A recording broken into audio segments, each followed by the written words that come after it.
Another message on the presidents of the United States, what effect they had on America and the world in their time. Let's go to Romans the 13th chapter. We always need to remember this.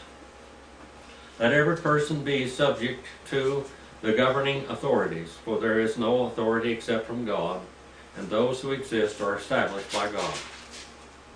Therefore he who resists authority has opposed the ordinance of God, and they who have opposed will receive condemnation upon themselves. You go all the way back to human government here, right here in our dispensational chart. Human government was set up to protect people from people, and the people from the government and governing powers. That's the purpose of government. Not all governments have been righteously legitimate.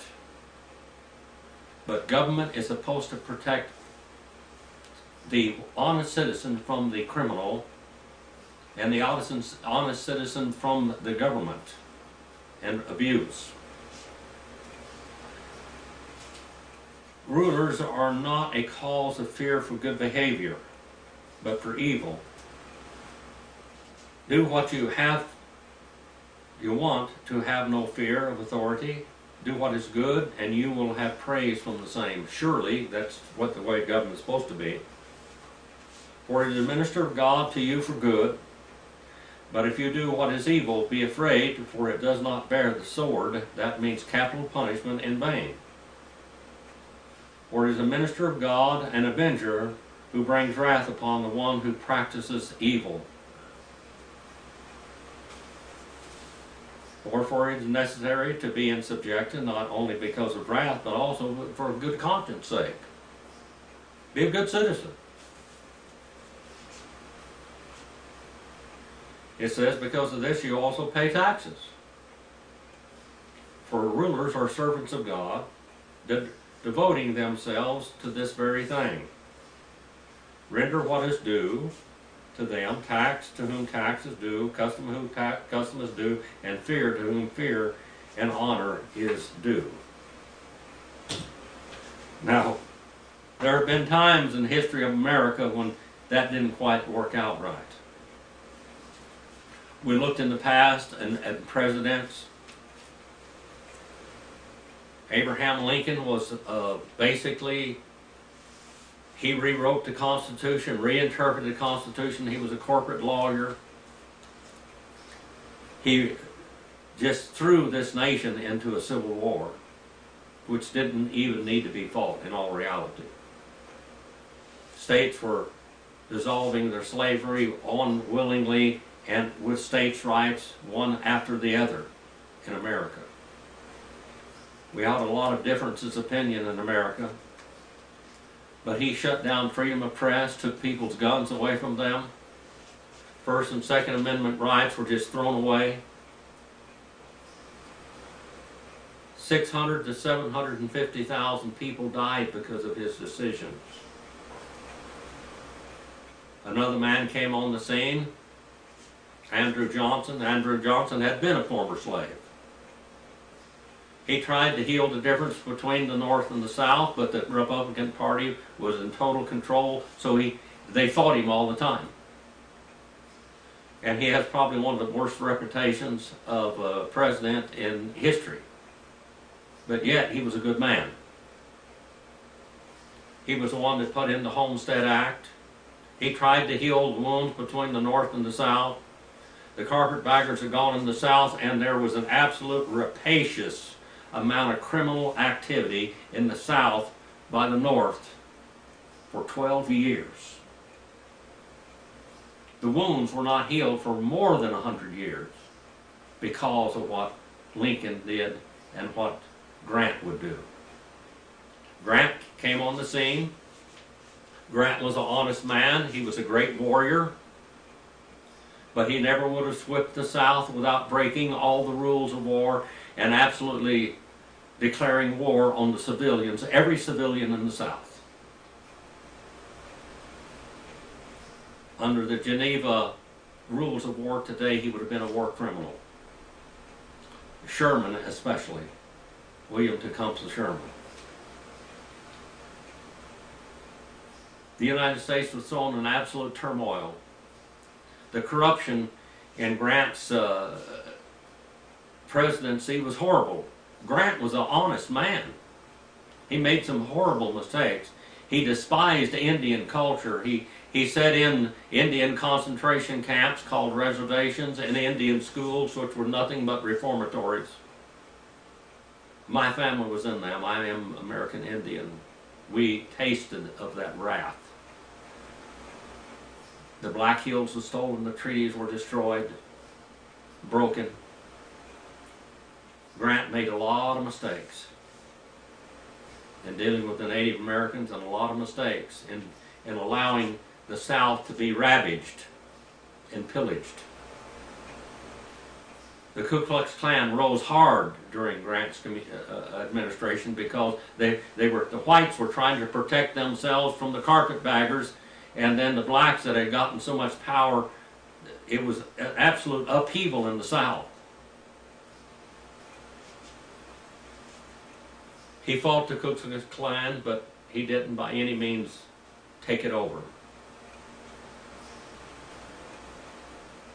Then we have another man that comes on the scene. One of the most honest presidents we ever have had. I'll repeat that, one of the most honest, God-fearing presidents that we ever had, and he made a lot of mistakes too. Rutherford B Hayes. He was president, the 19th president of the United States. He was a scholar and a gentleman. A scholar and a gentleman.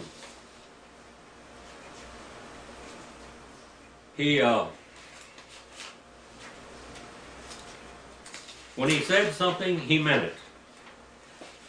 When he made a promise, he kept it. He may have not understood everything that needed to be done in this nation, but he did the best with what he could. We're going to look at his, I've got a lot of notes here. Please bear with me, because the presidents of the United States, I can go through the Bible and not quite have to look at notes so much, but this is something that I need notes, let's put it that way, and I have to follow my notes. When I was a young boy here in Fish Lake Valley growing up, my teacher was Orville Taylor, an ex-professional baseball player, professional. We played one game, and that was baseball. But we studied history. I mean, he made me fall in love with history. And we had to memorize a lot of things. We're just scared to death of all the things we had to do when he came here as the first year. It was frightening because we'd have to memorize all the states in the Union and the capitals. We had to remember every president in the United States and the vice presidents, and when they were born and when they died. We had to draw a map of the United States and then of the world in a globe. We got balloons, blew them up, put glue with newspapers on it, painted it white, and then we proceeded to paint all the continents. That was quite a deal. We learned. And he told us, every president, I was in the class from the 5th grade to the 9th grade. I learned everything that the 8th graders and the 9th graders did, even though I was in the 5th, 6th, 7th, and 8th. When I went to California, I just sat down in class and go to sleep for 4 or 5 years in history. Besides that, my history teachers there were boring. Mr. Taylor was fantastic. Now let's go on.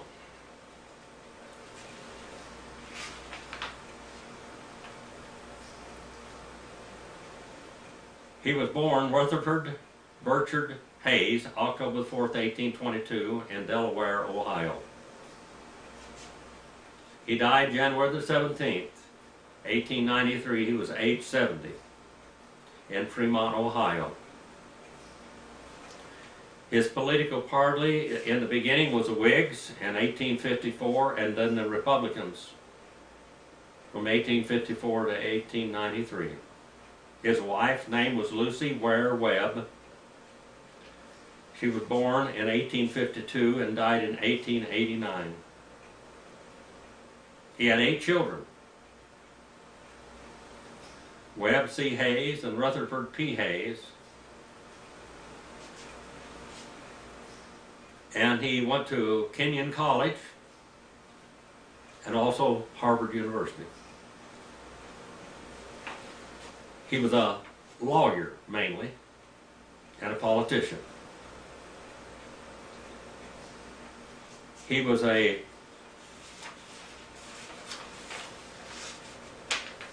in the service from 1861 to 1865. He was wounded 5 times in the Civil War. He wasn't one that sat back like Lincoln and pulled strings.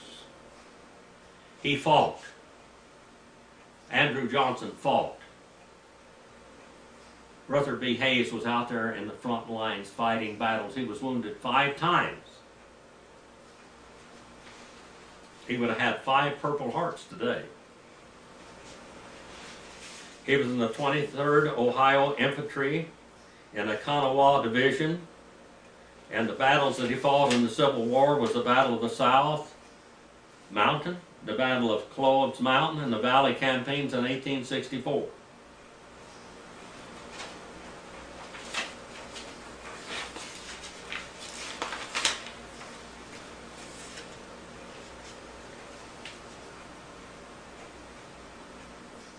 His father was Rutherford Hayes. His mother was Sophia Burchard. His father was a Vermont storekeeper and a farmer also. He had taken his family to Ohio in 1879. He died 10 weeks after Rutherford was born. Sophia took charge of the family, raising Hayes and his sister and Fanny, and only 2 of the 4 children survived till adulthood. She never remarried. Sophia's younger brother, Sardis Burchard, lived with the family for a time, and he was always close to Hayes and became a father figure to him, contributing to his early education. Here is a single mother now, raising a family in the early 1800s. This is tough, people. Through each of his parents, Hayes was descended from New England colonists. His earliest immigrant ancestor came to Connecticut from Scotland in 1625. Hayes' great-grandfather Ezekiel Hayes was a militia captain in Connecticut in the American Revolutionary War, but Ezekiel's son, Hayes' grandfather, also named Rutherford, left his Brantford home during the war for the relative peace of Vermont. His mother's ancestors migrated to Vermont at about the same time, and most of his close relatives outside of Ohio continued to live there. John Knowles, an uncle by marriage, had been his father's business partner in Vermont and was later elected to Congress. His first cousin, Mary Jane Meade, was the mother of the sculptor Larkin Goldsmith Meade and architect William Rutherford Meade. John Humphrey Knowles, the founder of the Oneida community, was also a first cousin. This man's family were movers and shakers.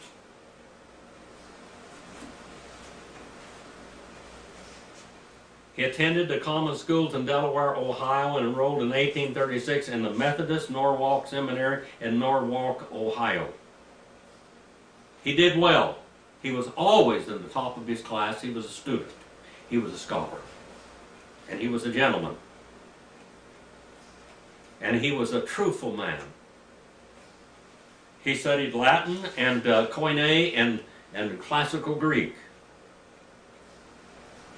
Returning to Ohio, attended Kenyon College. In Gambier in 1838, he enjoyed his time at Kenyon and was successfully scholastically. He was a scholar. He joined several student societies and became interested in the Whig politics. His classmates included Stanley Matthews and John Silvagos Sakos, and he graduated Phi Beta Kappa. And he was the valedictorian of his class in 1842.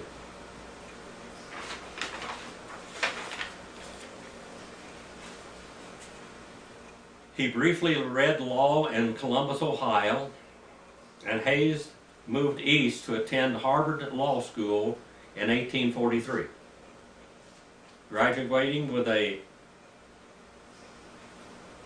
LLB. He was admitted to Ohio Bar in 1845 and opened his law office in Lower Salisbury, now Fremont. It was slow to take off, but in 1847, Hayes became ill with what the doctor thought was tuberculosis, and he beat it. He thought a change in climate would help, and considered enlisting in the Mexican-American War for his health. Boy. But his doctor's advice, he visited New England. Returning from there, Hayes and his uncle Sardis made a long journey to Texas, where Hayes visited with Guy M. Bryan, a Kenyan classmate and distant relative, and business remained meager for a while, and he decided to move to Cincinnati, Ohio, a larger city. He moved there in 1850 and opened a law office with John W. Herron, a lawyer from Chillicothe. Herron later formed a more established firm, and Hayes formed a new partnership with William K. Rogers and Richard M. Corwine. Business was much better in Cincinnati. People were arguing, fighting, and crooking each other, I guess. He joined the Cincinnati Literary Society and the Oddfellows Club. He also attended the Episcopal Church in Cincinnati, but never became a member of it. He was a very devout and religious man. He courted his future wife, Lucy, during his time in that area. His mother, much earlier in his life, had tried to get him to court Lucy, but she was too young, he said.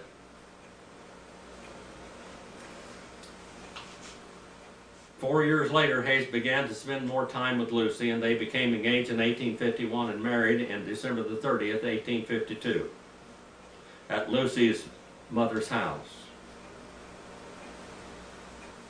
Over the next 5 years, Lucy gave birth to three sons: Burchard Austin, 1853, Webb Cook in 1853, and Rutherford Platt in 1858. Lucy was a Methodist, and she did not believe in drinking at all. And she tried to influence her husband to that effect. He never joined the Methodist Church at all, but he was a Christian in practice. He began his new law practice and was basically a criminal defense lawyer, defending several people accused of murder. In one case, a form of insanity defense that saved the accused from the gallows. He also defended slaves. He was on a border state there, and just across the Ohio River was Kentucky, which was a slave state. And Ohio was a destination for many slaves that were running away.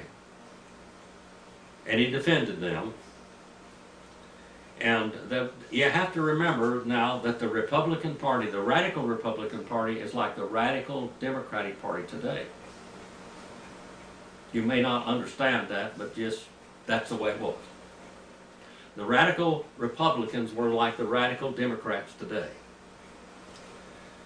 Now, he was not a radical Republican. He would be what we call a moderate. He was a middle of the road all the way down the line. He wasn't extreme here and he wasn't extreme there.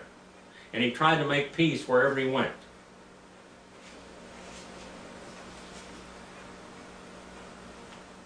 Because of what he did to help the slaves and defend their cause, the Republicans tried to court him for their nominations. As a judgeship in 1856, 2 years later, the Republicans proposed to have Hayes fill a vacancy on the bench, but he refused that also and became the city solicitor. The city council elected Hayes as a city solicitor to fill the vacancies. The voters elected him to 2 full terms in 1859 with a larger majority than any other Republican ever at that time. The Democrats could tolerate him, and the Republicans could tolerate him. You understand that? Because he wasn't this way and he wasn't that way, all the way. When Abraham Lincoln was elected president, immediately states began to secede from the Union because they thought that they could do that. The Union was a voluntary effort, according to the Constitution at that time, until Lincoln changed the Constitution, and the idea that the Union was a godlike deity and that no individual state could overrule what the Union wanted to do. Now, Lincoln was very radical.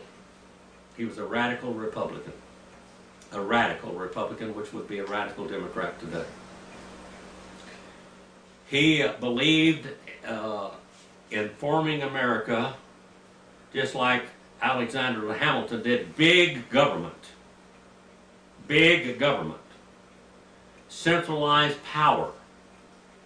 They wanted to make America another Great Britain, but without it being Great Britain. They wanted to put the educated men in charge. They didn't even want people to actually have to vote in elections because they didn't think it was a technocracy.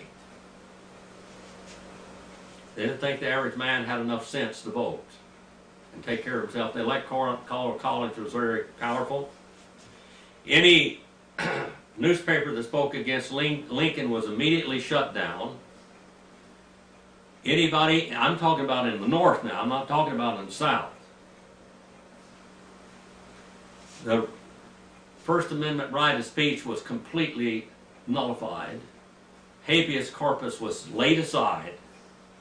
He would arrest people without even charges. He would confiscate their property, confiscate their firearm. And all those that would speak for him, he would pad their pocketbooks. Hayes was really lukewarm about the Civil War. He didn't think it needed to be fought. He wanted to restore the states to the Union without causing a lot of trouble. The Civil War did not start over slavery. The Civil War did not start over slavery. That was an excuse Lincoln used later when he made a war measure called the Emancipation Proclamation. He had to make some excuse for what he was doing.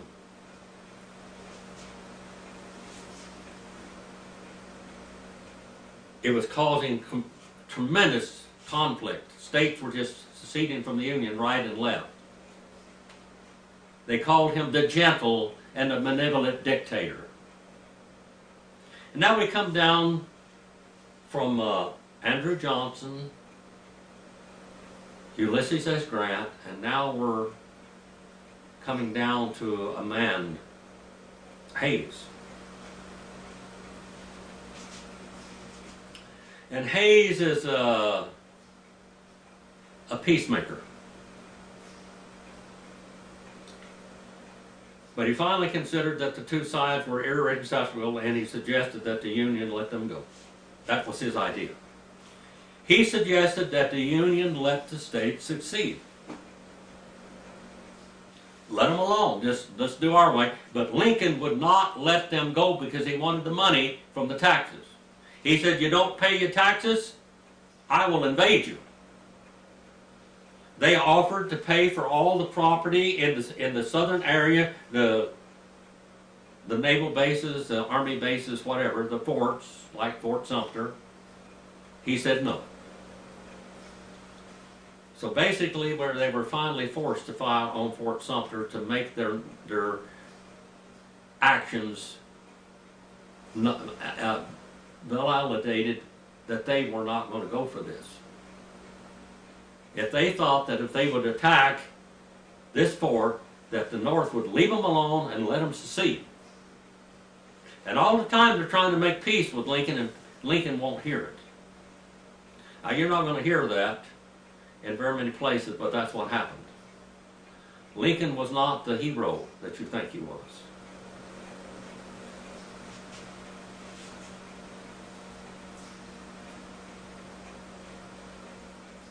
Though Ohio voted for Lincoln, the Cincinnati voters turned against Lincoln because his ravishness, savage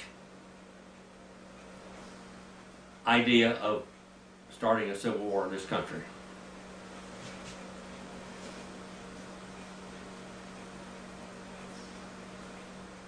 The Democrats voted for the Know-Nothings, who combined a sweep of the city elections in April 1861, ejecting Hayes from the city solicitor's office. There was a lot of objection to the Civil War in the North.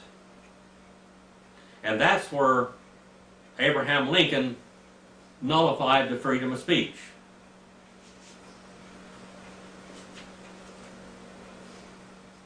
Hayes returned to his brief law partnership with Leopold Markbreit, lasting only 3 days before the war began. But when the war began, he said, I must fight for my country and for my state. Ohio is a free state. And he feels like he's absolutely obligated to go join the army, and he did. He's laid aside his lawyer business, his office, and went and joined the Confederate, or not the Confederate, but the Union Army. By June of that year, Governor William Dennison appointed several of the officers of the volunteer company to positions in the 23rd Regiment of the Ohio Infantry, and Hayes was promoted to major. And his classmate, Stanley Matthews, was appointed lieutenant colonel. Joining the regiment at that time was another future president, William McKinley. After about a month of training, Hayes and the 23rd Ohio set out for the Western Virginia in July 1861 as part of the Kanawha Division. They finally met the enemy in September.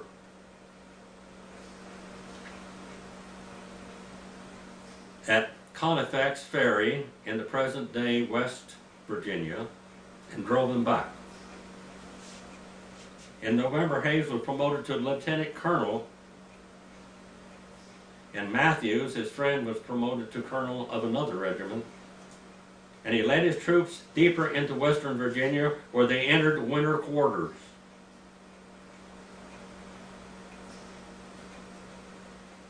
They advanced in the following spring, and Hayes led several raids against the Confederate forces. In one of them, he sustained a major injury to his knee.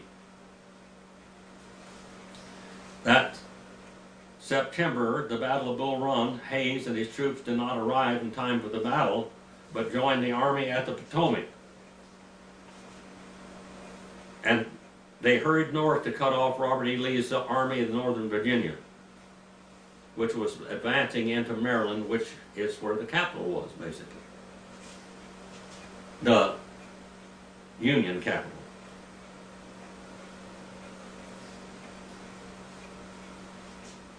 He led his regiment encountering the Confederates at the Battle of South Mountain on September the 4th.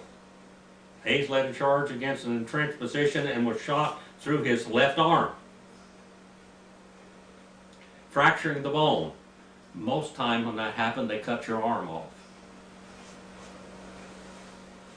He had his men tie a handkerchief above the wound to keep from bleeding to death, and continued to lead his men in the battle. He was a brave man.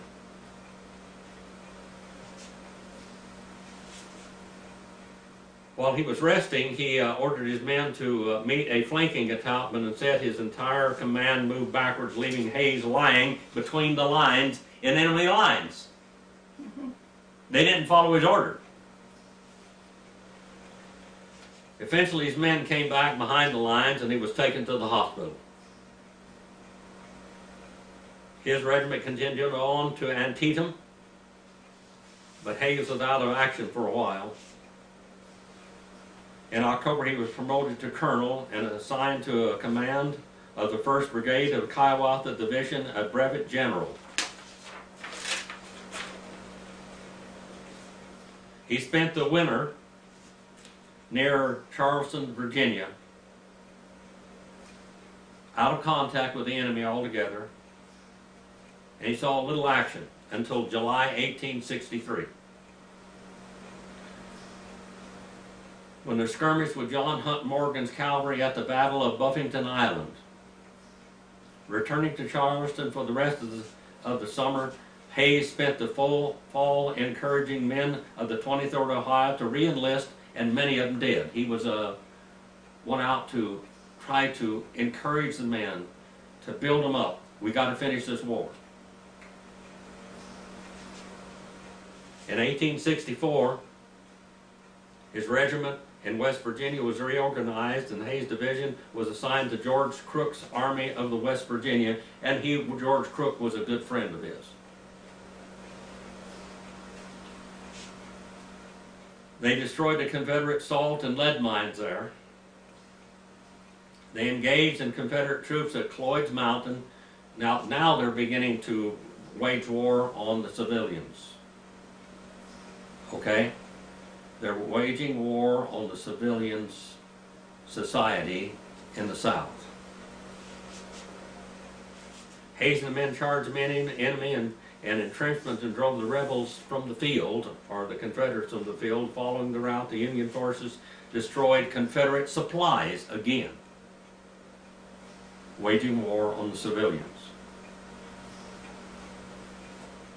He went into the Shenandoah Valley. Now in the Shenandoah Valley, every farm, every fence, every barn, every animal was killed. If they set his home on, these are civilians now, if an old man, if they set his home on fire and he tried to put it out, they shot him. They shot his dog, they shot his goats, his cattle, everything. They completely waged war on all the civilians in the Shenandoah Valley.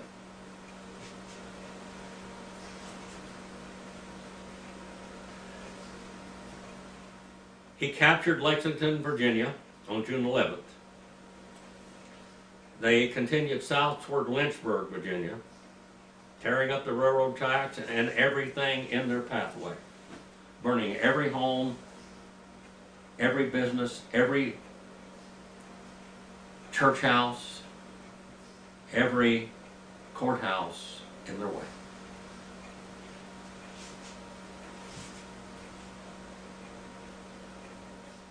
Hayes and his brigade returned to West Virginia. Hayes thought Hunter lacked aggression, and writing a letter home that General Crook would have taken Lynchburg if the man could have pushed forward. Hayes was again wounded by a bullet in the shoulder. He also had a horse shot out for money, and the army was defeated. Retreating to Maryland, he reorganized again under General Phillips Sheridan.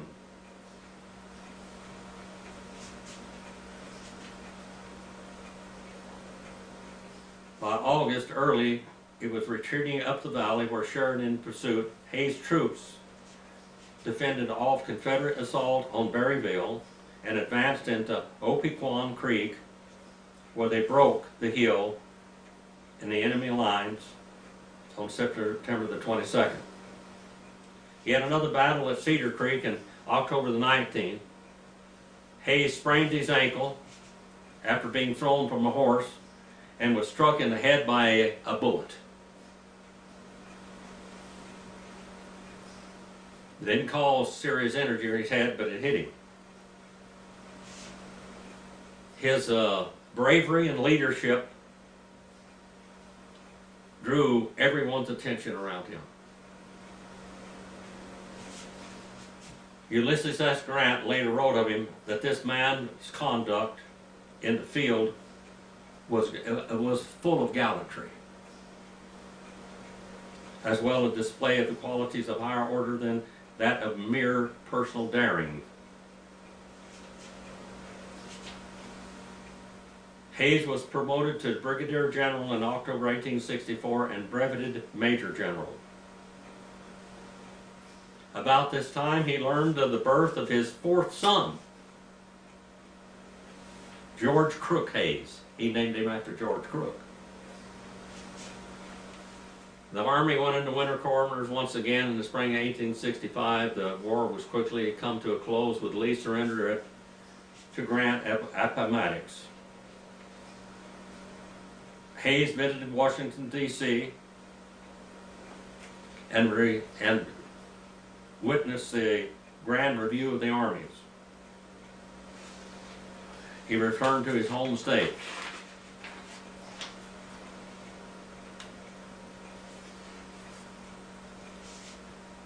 Because of his great honor and his outstanding bravery and leadership, they thought that he would be ready for a political career.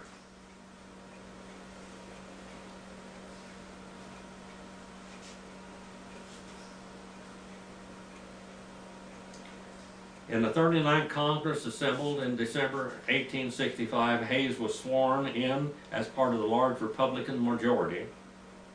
Hayes identified with the party's moderate wing. He didn't want to destroy the South after the South had won, but remember the radical Republicans went in there and devastated everything, and the people lined their pockets with gold. They took over property, they took lands, and by the way, the Confederate soldiers, most of them were not allowed to vote, but the blacks could vote. And there was where we had this great divide and division in the nation. If they'd have done what Andrew Johnson had said and gone in and welcomed the South back in, curbing a lot of the hatred that had become between the blacks and the whites at that time because of the abuse of power.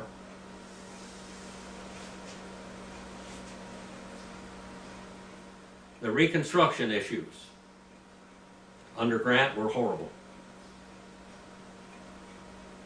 Johnson tried to moderate. They didn't know what to do with the blacks. Grant had tried to get the Dominican Republic. He tried to get that area and bring it into the United States and export the blacks there and let them to go under as a state of the United States and let them form their own government and take care of themselves. They would have been helped along, and also Andrew Johnson believed that, and so did Hayes. He said, this is the only thing we're going to cause so much contention in the South now, setting the blacks against the whites, because they were in power, that he said it's never going to get over with. We need to move these people out. Mm-hmm. We need to give them a place of their own and let them rule themselves.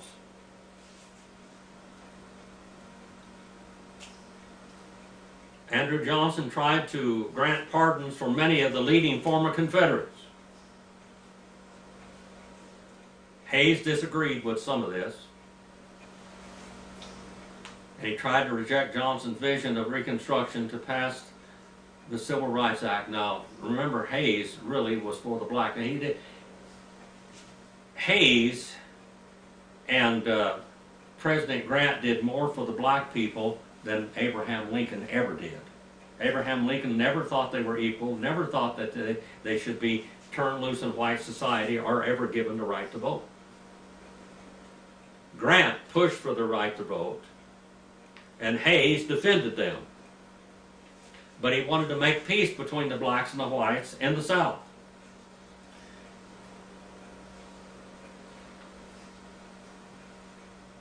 Hayes was considered at the Ohio Republicans as the standard bearer in the 1867 election campaign as governor of Ohio.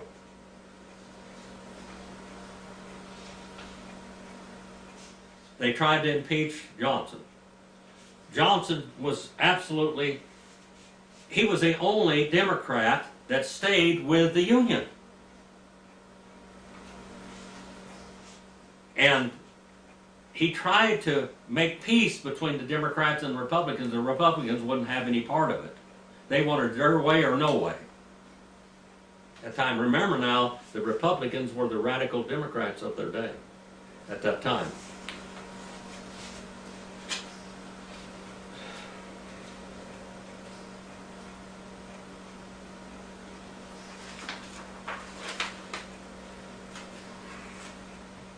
He fought for Ohio's ratification of the 15th Amendment to the United States Constitution, guaranteed black male suffrage, not female.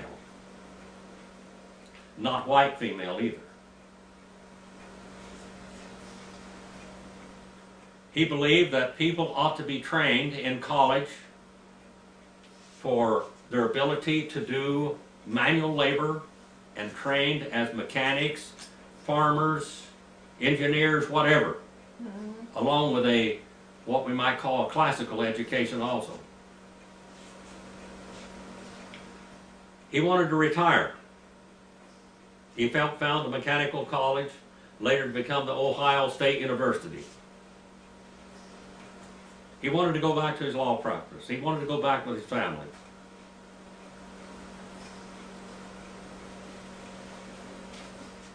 He wanted to go home, but the Republicans urged him to run for the United States Senate against the incumbent Republican John Sherman.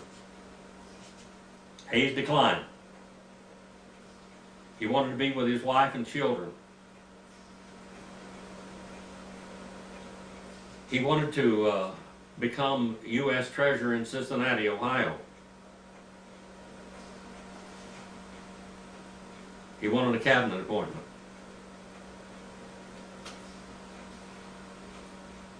He had finally agreed to be nominated for his old House seat, the House of the Representatives, in 1872. But he lost, and he wasn't disappointed. He didn't want to do it. In 1873, Lucy had another son, Manning Forrest Hayes. Then we have a financial breakdown of the nation in 1873. Which devastated financial prospects across the United States.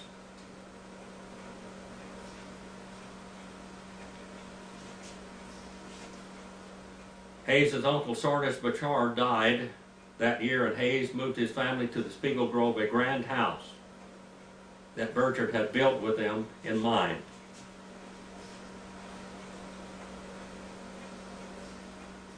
Hayes announced his uncle's bequest of $50,000 in assets to endow a public library for Fremont. His family were citizens, people. He called the Burchard Library. It opened in 1874 on Front Street, and a new building was completed and opened in 1878. You know, $50,000 was a lot of money back then.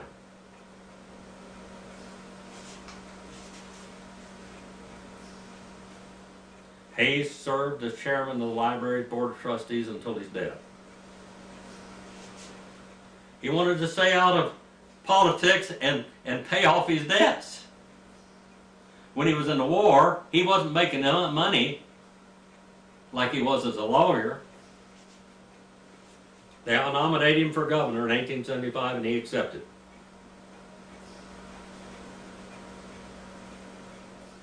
He had a real problem with state-run Catholic schools. And he did not want to support state-run Catholic schools because Catholics teach kids to be Catholics. And he was against the funding for these state-run Catholic schools. He was not personally anti-Catholic, but he didn't believe that they should have a foothold in power. Because wherever they can, they do that. They always did. In October the 12th, 1875, Hayes was returned to the governorship with a 5,444 vote majority. The people loved him. He was an honest man. It's good to be able to elect somebody that you can trust. Joe Biden ran his whole campaign as a moderate Democrat.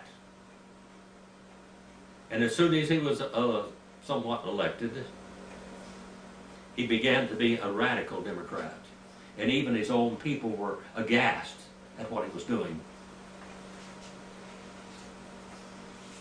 He was the first person to earn a third term as governor of Ohio. He reduced the state debt. He reestablished the Board of Charities and repealed the Gagnon Bill, which allowed for the appointment of Catholic priests to schools and penitentiaries.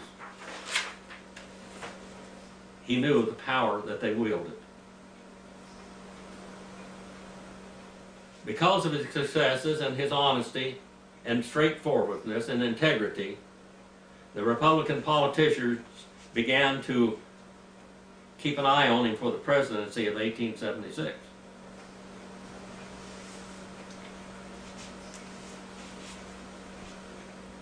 John Sherman did all that he could in his power to get Hayes the nomination.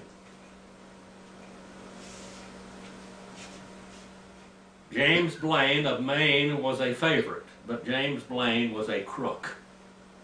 A crooked man, as most politicians are. And he started out with a lead, but then all of this stuff began uncovered of what he had done. A criminal family. We've had several criminal families in America. The Clintons, the Bushes, the Bidens.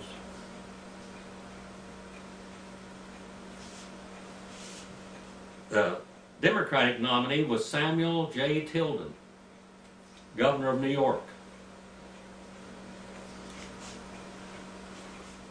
Tilden was a very formidable adversary. And Tilden won the popular vote. He won the election.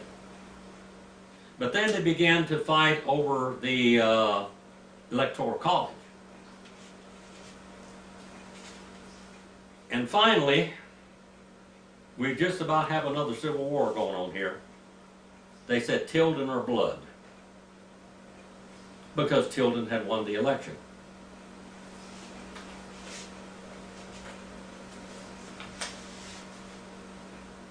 The Republicans emphasized the danger of letting the Democrats run the government because we had a civil war already. Finally, in backroom dealing, by one electoral vote,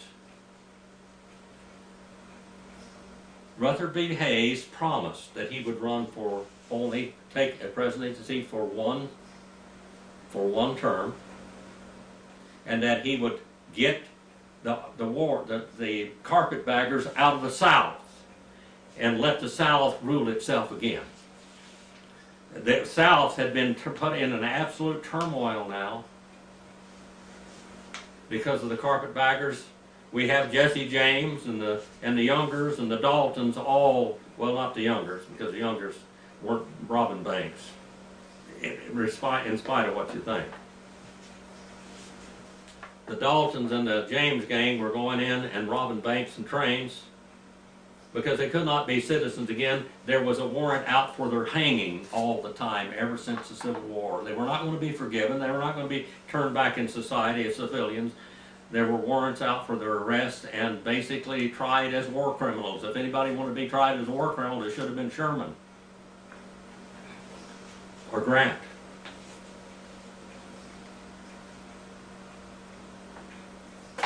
They finally tallied, and they finally elected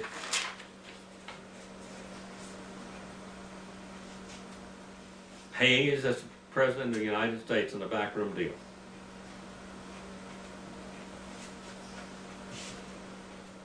Hayes was elected, Reconstruction was finished. A lot of the Republicans say he turned his back on the blacks, but I'm going to tell you something. Grant really turned all of the vicious criminals on the South, and the carpetbaggers set a war there that would not be over for over 100 years. He set the blacks against the white in the South, instead of doing what they wanted to do and moving off into a colony, and that would become a state and where they could rule themselves. Grant said, and also Hayes, he says, if you take the blacks from the South and off the farm, they won't compete with white labor. That was the problem. The North didn't want them either. They didn't want them competing with white labor. You put them in their own colony, and those that stay in the South will be very much wanted as laborers. Well, when you turn all of these hundreds of thousands of blacks loose in society, they knew there would be problems. What are you going to do with them? They gave them Indian land, put them on Indian rolls. Everything that was wrong they did in the South.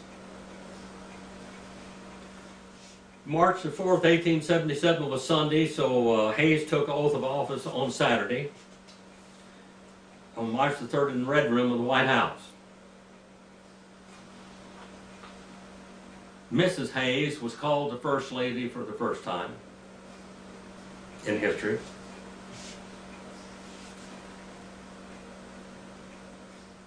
He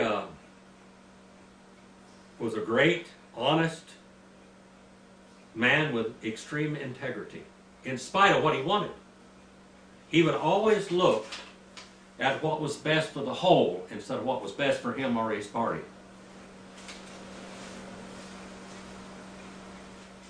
He said, he who serves his party best is he who serves his country best. He who serves his party best is he who serves his country best. He pledged to support wise, honest, and peaceful local self-government in the South, as well as to reform the civil service. Now, here was a real problem. When the spoil system, every time a Republican came in, or a Democrat came in, or whoever came in, started padding their buddies' pocketbooks with real fancy jobs. That was called the spoil system. Just like you go in and win a war, then you set up all your men. And the others were defeated, so you set your men in so they can reap the spoils of war. That's what happened in the South, the carpetbaggers.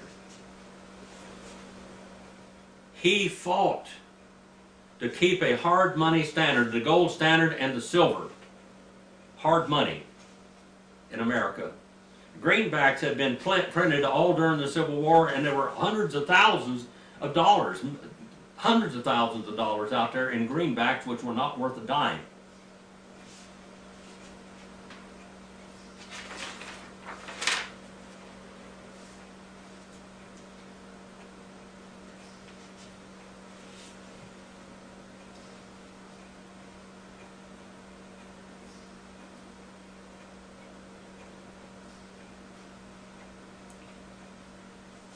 The Republicans at that time wanted to control the elections, and he fought hard for that not to happen.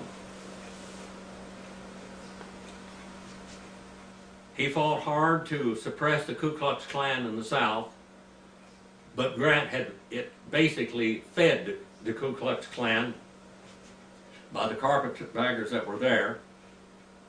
The freedmen of the South were suppressed, which he did not want. Even after he left office, the president, he still supported black education and everything that he could do for the blacks in America. And education for all men and all people. He said they ought to be educated in working ability in a mechanical college, along with the higher education. My task was to wipe out the color line and to abolish sectionalism and to end the war and bring peace to this country. To this day, he said, I was ready to resort to any unusual measures to risk my own standing and reputation within my party and the country to get this done.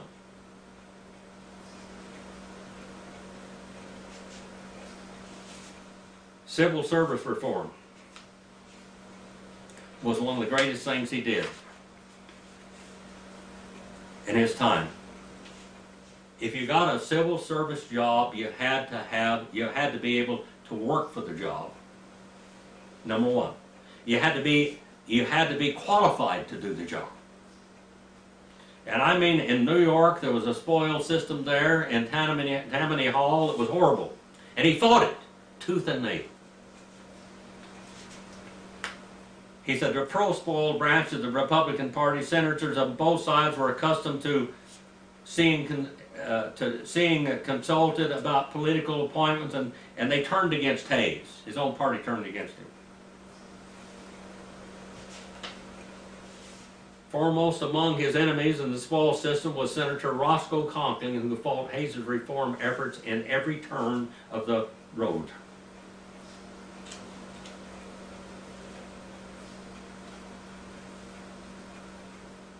Hayes appointed one of the best-known advocates of reform in Carl Schurz to the Secretary of the Interior, and asked Schurz and Secretary of State William H. Evarts to lead a special cabinet committee charged with drawing up new rules for federal appointments. This isn't a banana republic, he said, where you take over and you take over all the positions. People that are in positions, if they're doing their job, leave them alone. The Treasury Secretary, John Sherman, ordered on John Jay to investigate the New York Customs House, which was stacked with Conkling spoilsmen. His report suggested that New York Customs House was an overstaffed with political appointees and that 20% of the employees were expendable. In other words, they could fire 20% of them because all they are is political appointees anyway.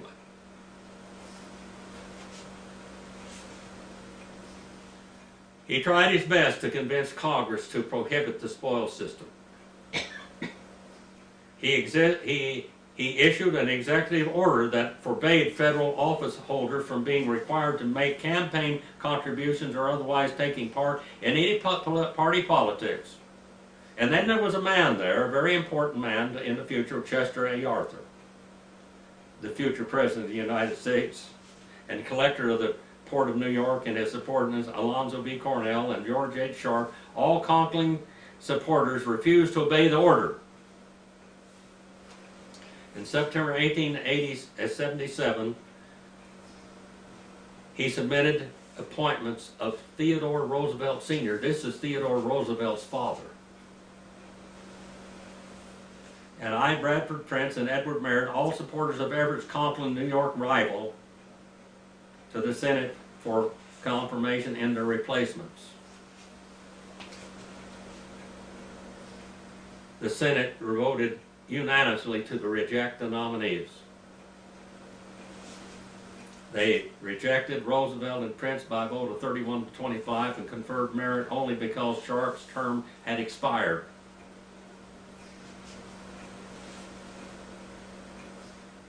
Hayes was forced to wait until July 1878 when he fired Arthur and Connell during a congressional recess and replaced them with recess appointments of Merritt and Silas Burt, respectively.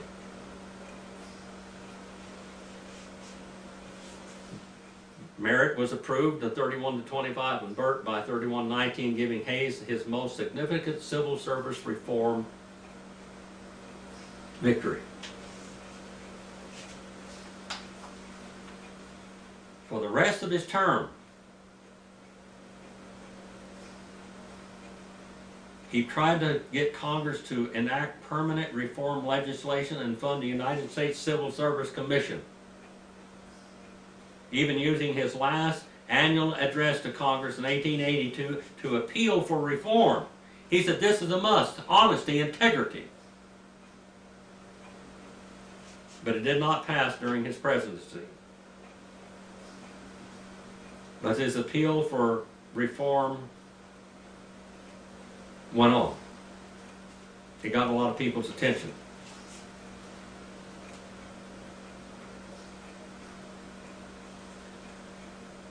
The Pendleton Act of 1883, which is signed into law by President Chester Arthur, that was his old opponent, the one he fired, remember?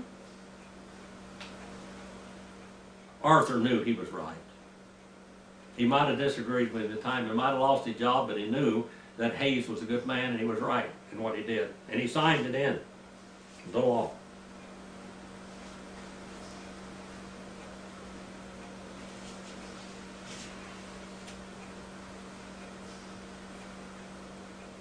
In 1880, Hayes quickly forced Secretary of the Navy Richard W. Thompson to resign after Thompson accepted the $25,000 salary for a nominal job offered by French engineer Ferdinand de Lesseps to promote French Canal in Panama. Now we have the Panama Canal. The Panama Canal did not begin with Theodore Roosevelt. It began with Hayes. He believed in the Monroe Doctrine, that we don't need to let any foreign powers get involved in our area of the North, Meso, and South America. And he believed that there was a French engineer that was going to go in there and build a canal.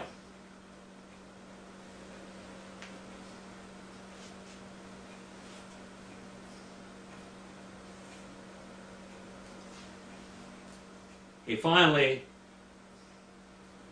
postponed the Panama Canal until Teddy Roosevelt could go down there and intercede and make Panama a country of its own. And they voted for the canal to be built, and America built the canal with Teddy Roosevelt.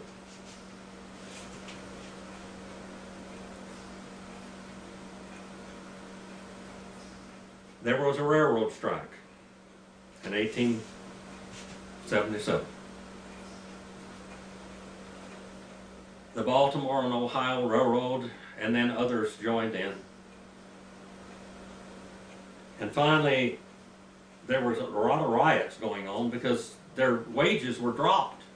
The people's wages were cut dramatically. Pittsburgh exploded into riots. And other discontented citizens joined the railroad workers in rioting.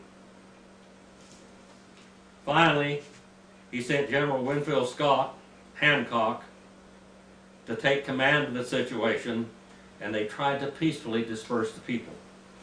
Under Hayes's direction, not one person died. Now, under the local areas there were injuries and deaths, but not under Hayes's. Hayes was really worried about the greenbacks out there.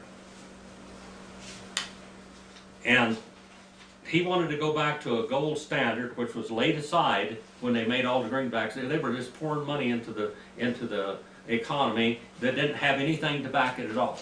It wasn't worth $1. It wasn't worth a dime. It was worth nothing. And a lot of people were going broke with this fiat money, fake money. He began to coin silver again, silver dollars. They didn't want the silver standard, but they wanted the gold standard, but they wanted enough. The gold was the standard. Later on, Franklin Roosevelt brought the gold from the gold standard to the silver standard because he said the Jews of New York City controlled all of the power and the banking with the gold standard, but they could not corner the market on silver. The Panic of 1873 kept growing worse. Debts Men had debts at the price at this level, where a dollar was a dollar. And then it took $2 to pay it back, $3 to pay it back, or $10 to pay it back. Farmers and laborers especially clamored for the return of coinage in both metals, believing the increasing money supply would restore wages and property values. Richard Bland, Missouri, proposed a bill to require the United States to coin as much silver as miners could sell to government. We don't have silver money, we don't have gold money, we have nothing today. It's totally fiat, people.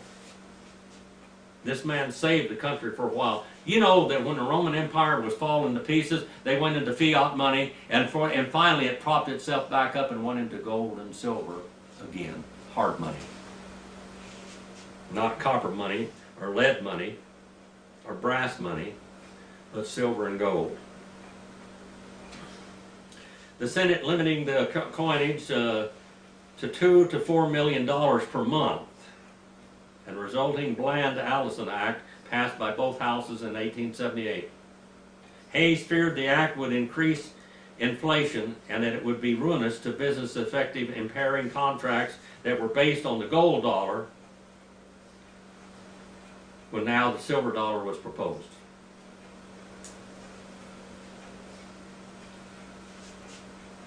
The silver had about 90 to 90% of the existing value of the gold dollar. So we lost 8% to 10%. He also believed that inflating the currency was dishonest. Expediency and justice both demand honesty and currency. Expediency and justice both demand an honest currency. He vetoed the bill, but Congress overrode his veto, and the only time it did so during his whole presidency.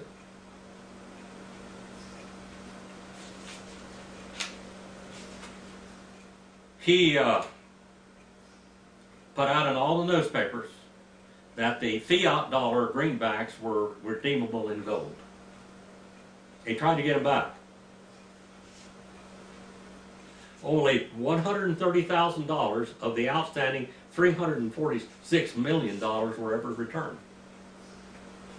because the people began to trust him. They believed the greenbacks were real money again.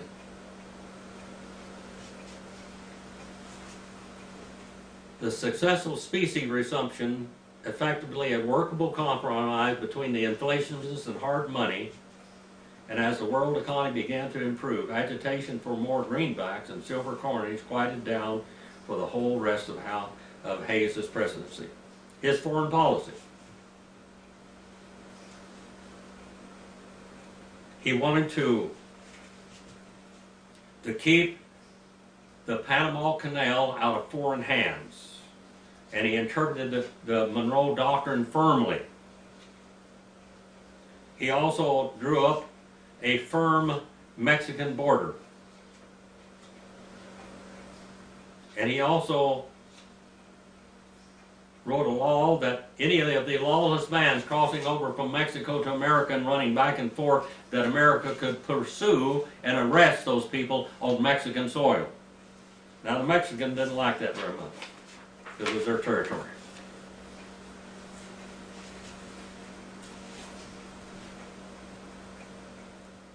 If the Mexican government would take care of their own military and this illegal outlaws, then America wouldn't have to intercede. And they finally got along in that.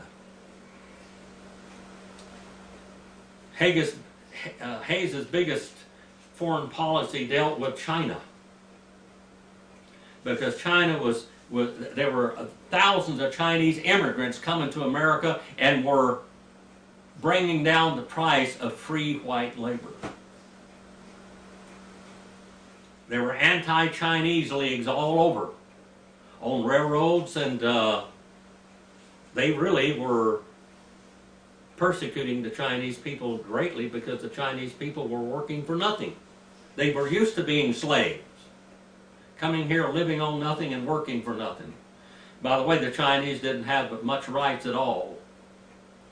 just about equal with the American Indian almost. A Chinese could not have a hard rock mine, gold mine. Neither could an American Indian at all. They could not have citizenship. Finally,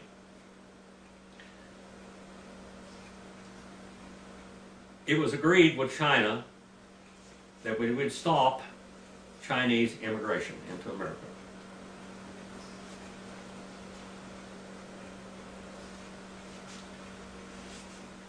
Frederick W. Seward suggested that the two countries could work together to reduce immigration. Today, we have a lot of workers in America that are out of work. And they're letting the borders wide open to bring us into the worst glut of illegal alien workers working for nothing, just like they did back here in the Chinese. We got problems, people. We don't need any more immigration in our country at all until we can employ every man, woman, and child, so to speak, in this country that are citizens.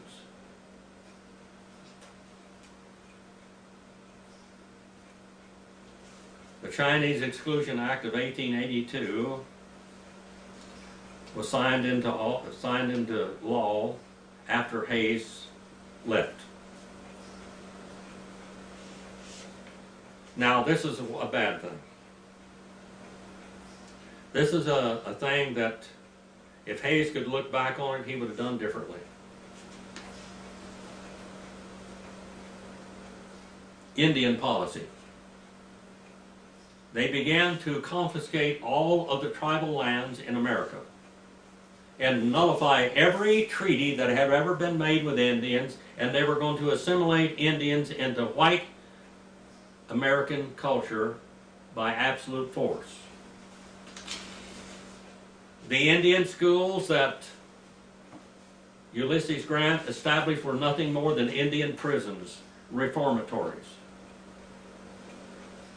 The Indian people were kidnapped from their families and put into these schools. They had their mouths washed out with soap, lye soap, if they spoke their own language. The American Indian language were forbidden. And yet now we've got languages printed in every form. You go into some cities, you can't even see a English word or billboard.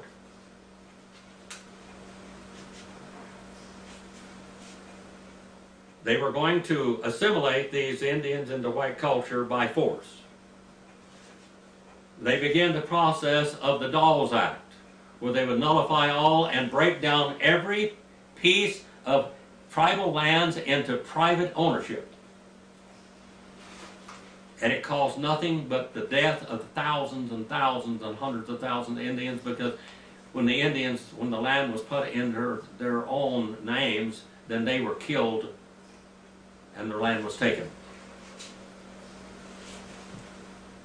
He finally gave the Indians a responsibility for policing their own reservations much later.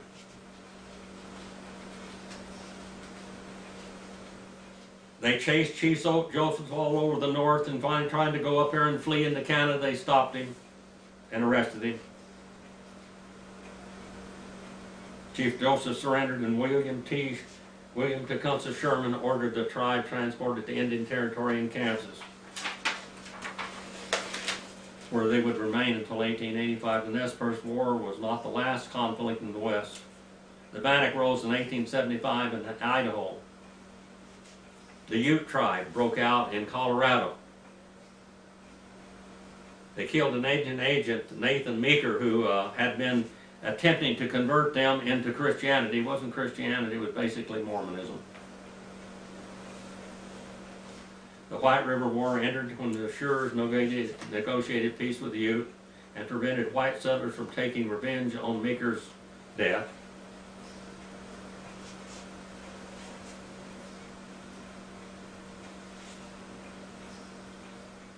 He became involved in resolving the removal of the Ponca tribe from Nebraska to Indian Territory, present-day Oklahoma, of course, because of the misunderstanding in the Grant administration. he dealt with Chief Standing Bear and filed a lawsuit to contend Shurs' demand that they stay in the territory. Overruling Shurs, Hayes sent up a commission in 1880 that ruled the Ponca were free to return to their home territory in Nebraska or stay in Indian Territory.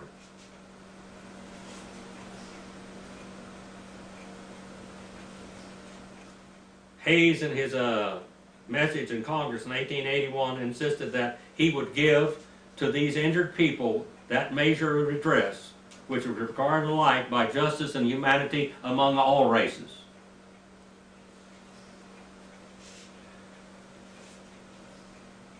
He embarked in 1880 on the Western America tour.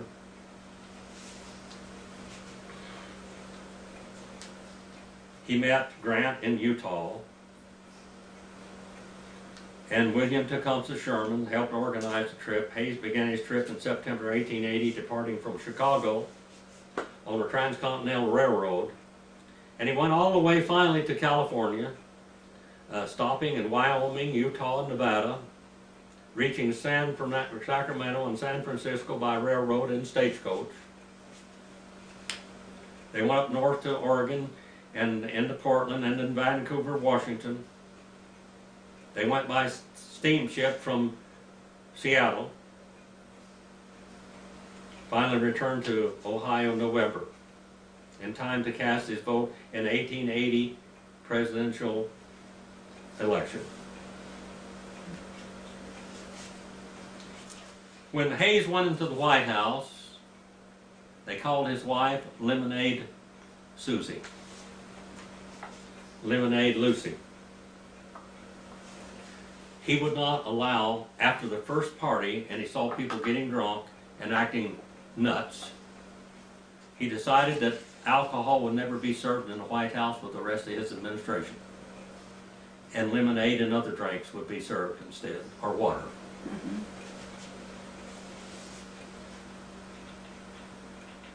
They said that he was pocketing all that money and putting it in personal expenses, but he took that money and made more lavish parties for other things besides alcohol. Water flowed like wine, they said. Water flowed like wine. The Prohibitionists liked him. The Protestant and Baptists liked him. And he also appointed 2 assistant judges to the Supreme Court, John Marshall, Harlan.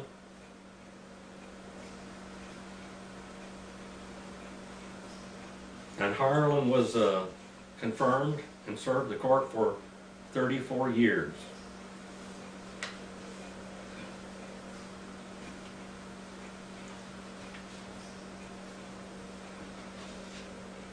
He also reported or nominated William Burnham Woods, a carpetbagger Republican circuit court judge from Alabama, which wasn't too good, because he became a great disappointment to him later.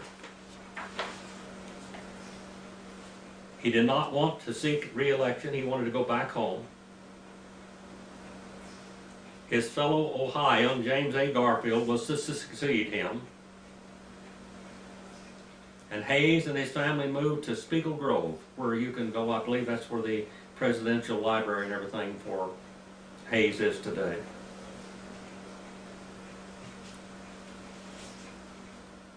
Hayes made some mistakes, especially with the American Indians. But he did them honestly. He was not a vicious man. He tried to be a peacemaker all of his life. He preached the gospel of academics and the gospel of work. He emphasized the need for vocational as well as academic education. In other words, teach people how to work with their hands also.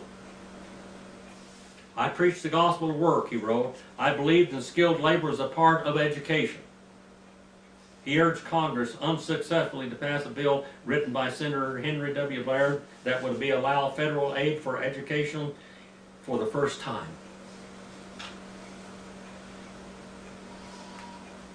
He encouraged black students to apply for scholarships from the Slatter Fund.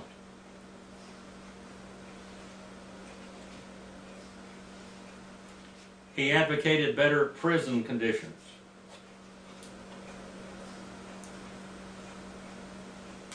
In later life, he was absolutely troubled by the disparity between the rich and the poor, the distance, the economic divide. He realized that the Republican Party was backing all the railroads and big businesses and banking industries, and they were becoming very powerful, and the people were becoming very poor.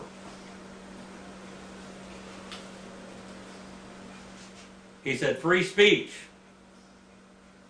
free government cannot long endure if property is largely in the hands of a few and large masses of people are unable to earn homes and education and support for themselves in old age. He said in church, he said, it occurred to me that it is time for the public to hear that the giant evil and danger in this country, the danger which transcends all others, is the vast wealth owned and controlled by a few persons. And this is what, until Teddy Kennedy, or Teddy Roosevelt came along, America was saddled with. Big business bought elections. Money is power in Congress, in state legislatures, in city councils, in the courts, in the political conventions, in the press and in the pulpit, in the circles of the educated and the talented. Its influence is growing greater and greater. Excessive wealth in the hands of a few means extreme power, ignorance and vice and wretchedness. The affluentness of the rich. Throwing money away like water. As the lot of many, it is not time yet to debate about the remedy. The previous question is to the danger, the evil. Let the people be fully informed and convinced as to the evil. Let them earnestly seek the remedy, that it will be found, fully to know that evil is the first step towards reaching its eradication. Henry George is strong when he portrays the rottenness of the present system. We are, to say the least, not ready for this remedy yet. We may reach and remove the difficulty by changes in laws regulating corporations, the sense of property, wills, trust, and taxation, and a host of other important interests, not omitting lands and other property. When his wife died in 1889, he said, "The soul has left Spiegel Grove." Hayes' daughter Fanny became his traveling companion and enjoyed visits from his grandchildren. He chaired the Lake Montauk Conference in the Negro Question, gathering of reformers that met in upstate New York to discuss racial issues. Hayes died of complications of heart attack, January 17, 1893, at the age of 70. His last words, "I know that I'm going where Lucy is. I know that I'm going where Lucy is." President-elect Cleveland, Ohio Governor McKinley led the funeral procession that followed his body until Hayes was interred at Oakwood Cemetery.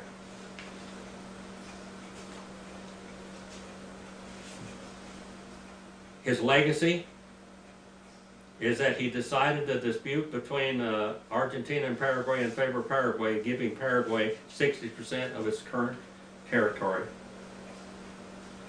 And they named the region Villa Hayes. Villa Hayes. Villa, the village of Hayes, or the town of Hayes. And an official holiday, Laudo Hayes Firm Day.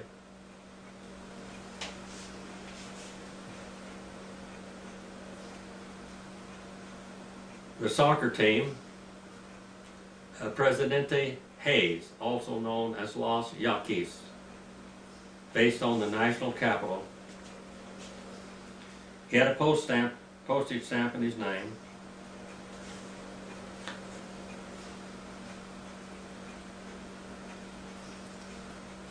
He was an elected member of the American Antiquarian Society in 1890. Rutherford B Hayes High School in his hometown of Delaware, Ohio, was named in his honor. Hayes Hall, built in 1893, Ohio and Ohio State University. Ohio's oldest remaining building was placed in the National Register of Historic Places in July the 16th, 1970, due to the font which remains virtually untouched from its original appearance. Hayes knew the building would be named in his honor, but never saw it happen in his lifetime. An American hero, Rutherford B Hayes, was an American hero, and he did his best to do what was right for the whole of the nation. May we thank God for such men as this. Even though they make mistakes, they make them not viciously, like many presidents have done. He fought in the lines, in the front lines in the Civil War. He wasn't sitting back pushing pencils and seeing hundreds of thousands of men die. He was wounded 5 times in battle, which validated that he was a real champion among men. Our Father, we send this message out for your honor and glory of this great Christian gentleman that served this nation as president during his time. Let many in the world today take him as an example. To put your money where your mouth is and put your life where your words are. And Father, forgive me where I failed you. In Jesus'